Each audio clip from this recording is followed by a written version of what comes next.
Good morning. My name is Anthony McGrath, and welcome to V for Vegan.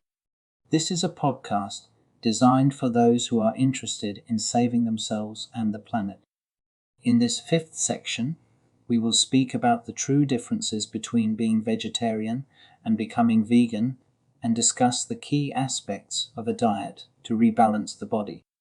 Once again, I encourage you to buy the accompanying book, 14-Day Vegan, available on Amazon.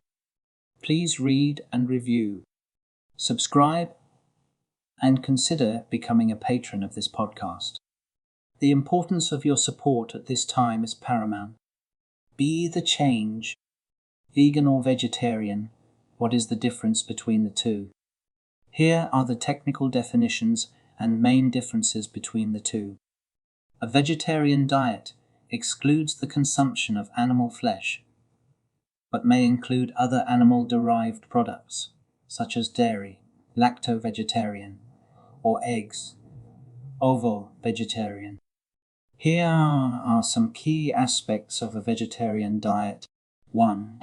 Exclusion of meat. Vegetarians do not eat meat, which includes beef, pork, poultry, and seafood. 2. Inclusion of dairy. Lacto-vegetarians consume dairy products like milk, cheese, and yogurt, in addition to plant-based food. 3. Inclusion of eggs. Ovo-vegetarians eat eggs along with plant-based foods, but avoid other animal products. 4. Varied subtypes. There are various subtypes of vegetarianism, including lacto-ovo-vegetarians, who consume both dairy and eggs, pescatarian, who include fish, and semi-vegetarians, who occasionally eat meat. 5. Health benefits. Vegetarian diets are associated with potential health benefits, such as reduced risk of heart disease and certain cancers due to lower saturated fat intake. Vegan diet. A vegan diet is more focused than vegetarianism, as it excludes all animal products, including meat, dairy, eggs, and sometimes even honey. Here are the key aspects of a vegan diet. 1. Complete animal product exclusion. Vegans abstain from all animal-derived foods, including meat, dairy, eggs, and other animal byproducts. 2. Focus on plant-based foods. Vegan diets emphasize the consumption of fruits, vegetables, grains, legumes, nuts, and seeds. 3. Ethical and environmental considerations. Many vegans adopt this diet for ethical reasons, aiming to minimize harm to animals and reduce their environmental footprint. 4. Weight loss. Detoxification from harmful antibiotics and hormones in the food chain, together with the elimination of exposure to adrenaline, ensures sustained reduction in inflammation and greater weight management. 5. Health benefits. Vegan diets are associated with rapid and prolonged health benefits, including reduced risk of chronic diseases. They tend to be lower in saturated fats and cholesterol. The current narrative is that meat is good and rampant consumption is to be desired. It would seem that we are still in our reptilian thinking brainstem. Some have made into the emotional mammalian brain, permitting sympathy to arise. Fewer still have made the journey into the higher cognitive functions, where compassion comes into play. For the most part, we fail to see that all life on Earth is interconnected. Each plays a dynamic role in the health of the planet, which ultimately affects us. If we have a healthy planet, we have the possibility to be healthy, and the animals and fish are not simply products to be consumed. The current narrative is that this does not matter. For me, accepting the current narrative has always presented a difficulty. The narrative is the story you are being told. The narrative is not the truth. The truth will set you free. If we are not free, then we are slaves. We become the resource upon which others can build an empire. This was famously expressed in Blade Runner 2049. All great empires have been bullied on the back of a slave workforce. This is the truth. Look it up. Egyptian, Roman, Aztec, Persian, British, German, Ottoman, Chinese, Russian, Spanish, Dutch, and yes, American. Each empire has a different take, but essentially the core is the same. Exploitation in some shape or form. Today we are exploiting the animal and fish kingdoms. Exploitation is the act of using someone unfairly for your own advantage. This is the narrative. What does it take to break out of the narrative? And is it safe to do so? To explore this, we need to examine how we give away our power of reasoning to those who have convinced us to do so. I will offer a personal example, unrelated to food, but an event that piqued my awareness. It is not a conspiracy theory or meant to take us down that dark road. Such conspiracy theories have long been the tool of government since the time of Francis Walsingham, advisor to Queen Elizabeth I of England, then so brutally implemented by Paul Joseph Goebbels, the Rice plenipotentiary for total war, who famously said, "If you tell a big enough lie, and tell it frequently enough, it will be believed." Cleverly, the remark was attributed to Hitler, because it matters who says it. Think doctor, lawyer, judge. What does it take to break out of the narrative? And is it safe to do so? The narrative creates beliefs, and controlling it allows for the manipulation of these. This is important, and we discuss why a little later. I did not realize the full extent of how pervasive the need to control this narrative is until I finished watching a recent documentary on the JFK assassination, in which the Parkland doctors recount their first view on the body of JFK after he had been shot. Parkland was the hospital that JFK was taken to after the shooting in Dallas. The Parkland doctors were the first people to witness the body after he'd been shot, and they consistently held the view that the entrance wound was through the neck and the exit wound was at the back of the president's head. Bear in mind that these guys deal with at least 5 shootings a week. They were extremely experienced with gunshots, but not part of the political inner sanctum. I still recall, as a young boy, actually seeing the events unfold on a small black and white television in the UK and feeling the momentous nature of the events. I was 7 years old at the time. In watching the documentary, I felt tears well up, as I recall feeling that with the death of JFK, a light of change for good had been extinguished. No matter what his flaws were, he was a powerful, charismatic individual who seemed to be working for the greater good. The official autopsy from the Bethesda Hospital contradicted the findings of the Parkland doctors and supported the fact that a single shooter had hit the president from the back. Lee Harvey Oswald was already in custody. The patsy was in play. Quite clearly, the Zapruder film shows the impact of the bullet thrusting JFK's head back into the left.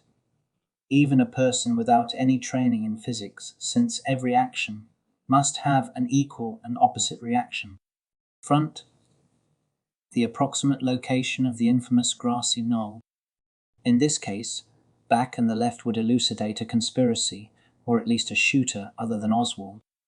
Back and to the left and up at over 100 nth. Brain matter and skull fragments arc in the air and hit Dallas policeman Billy Hargis hard enough to cause him to think he has been shot. He tells the Dallas News on the 30th anniversary that he saw it arc up and come down on him, driving to the left rear of the limousine. A skull fragment was found 30 feet behind the point of impact on the south side of Elm, in other words, across the street to the left rear. Damage to the skull is only consistent with a shot from the front, according to a former president of the American Academy of Forensic Sciences, Dr. Cyril Wesch. These are the facts.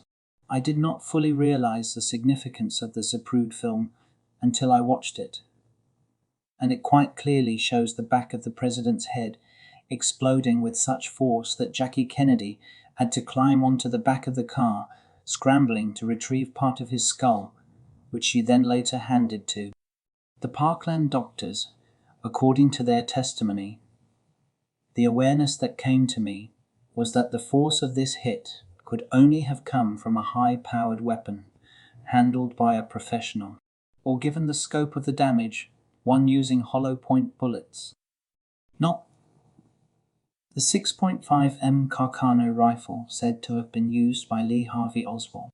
The testimony of the Parkland doctors quite clearly shows that the fatal damage was done by a shot from the front. It has also been known practice that in assignation attempts it is prudent to use multiple shooters. So why would the US government spend so much time covering this up, insisting that it was a lone madman? What it is about controlling the narrative. The narrative that Lee Harvey Oswald was the lone shooter, he was killed by Jack Ruby, so he never got to spend any time in court or any significant confession. Plus, the United States was in the middle of a major conflict. JFK had humiliated Russia, and Lyndon Johnson is on record saying that the case needed to be taken out of the courts where any conjecture as to what happened, who did what to whom. 40 million people. So clearly, he was concerned that if they did not control the narrative of the lone shooter and give the public what they wanted, then it would have consequences. Was it better in his mind to control the narrative, weigh patiently, and then seek vengeance, much as the Doolittle raid, the retaliation on Japan, in the Second World War, 18 months after the attack on Pearl Harbor, the Americans bombed Tokyo. They did not cause much damage, but it was symbolic that they could strike back. Thus, controlling the narrative gives power timing, and controlling it comes with a sense of safety. Involving so-called experts to give their opinion creates doubt. The most likely answer is that the powers that be did not want to have it be a possibility that a foreign power could strike in America. No, it was better for the time to have it be a lone gunman. But this requires conjecture, and as you can see, drags us into the competing theory principle, diverts us from mourning the man and the meaning, especially as his brother was also later shot. The establishment did not like the Kennedys.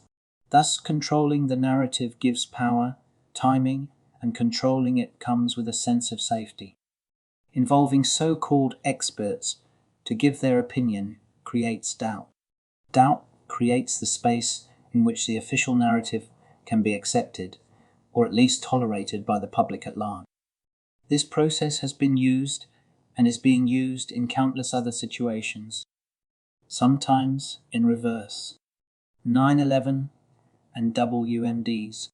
If you tell a big enough lie and tell it frequently enough, it will be believed. Once you have established a belief and the person has experienced benefit from that belief, you cannot easily dislodge it with new facts.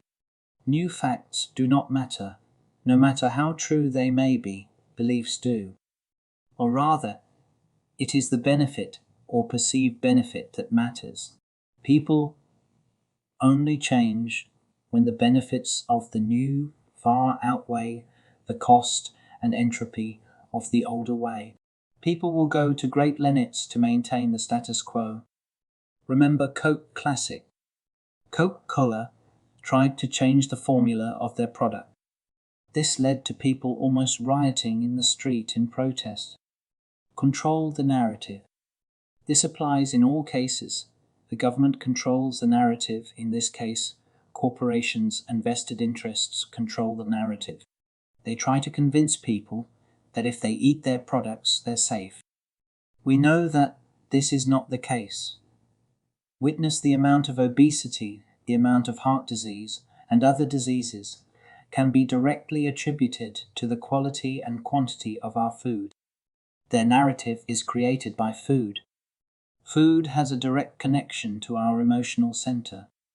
Control this connection, and you control the narrative of belief. Man is what he believes, said the author Anton Chekhov. Beliefs are the guiding principles in life that provide direction and meaning in life. Beliefs are the preset, organized filters to our perceptions of the world, external and internal. Beliefs are like internal commands to the brain as to how to represent what is happening when we congruently believe something to be true.